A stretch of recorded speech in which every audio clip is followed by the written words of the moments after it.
কতগুলো বিডিআর অফিসারকে হত্যা করেছেন। সেদিন কি কোথায় ছিল হাসিনা? সেদিন হাসিনা কোথায় ছিল? এতগুলো অফিসারকে মারলো, 57 জন অফিসারকে হত্যা করলো। সেদিন হাসিনার এই ফোর্স কোথায় ছিল? কেন সে ফোর্স পাঠায় নাই? আসলে সে নিজেই জড়িত ছিল এই হত্যাকাণ্ডের সঙ্গে। তো গণতন্ত্র চাবেন না, দেশ রক্ষা করতেও চাবেন না, গোলামি করবেন, দালালি করবেন। এই গোলামি তো রাখবে না। লিন্দুব দর্জির ইতিহাসটা পড়ে দেখেন, সেও কিন্তু টেকে নাই বেশি দিন। তাকেও বিদায় নিয়েছে এত দালালি করে, দেশ বিক্রি করে। কাজে এই দেশ বিক্রি চলবে না হাসিনার, দেশ রক্ষা হবে ইনশাল্লাহ। আমি কোথাও বাধা টাধা মানি না, আমি কারো বাধা মানি না। আমি নির্ভয়ে নির্দ্বিধায় এগিয়ে যাব। কেন? আমার সঙ্গে জনগণ আছে, দেখতে পাচ্ছি সব জনগণ আছে।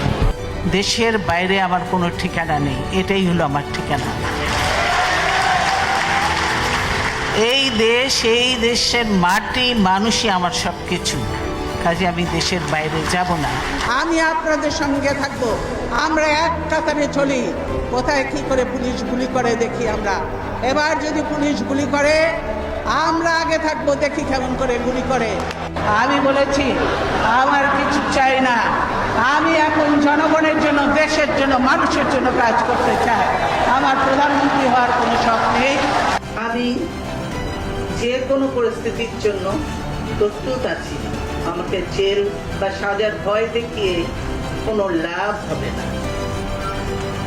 আমি মাথা নত করব না। জনগণের অধিকার ও গণতন্ত্র প্রতিষ্ঠার দাবি থেকে পিছু উঠব না। দেশের লোকের অবস্থা যতদিন পরিবর্তন করে ততদিন আমিও নিজে অত বিলাসিতা পছন্দ করি না। আমরা সবসময় রেশনের চাল খাই, তো তার মধ্যে থেকে আমাকে সে 2000 টাকা দিত, ওর মধ্যেই আমার সংসার চালাতে হতো।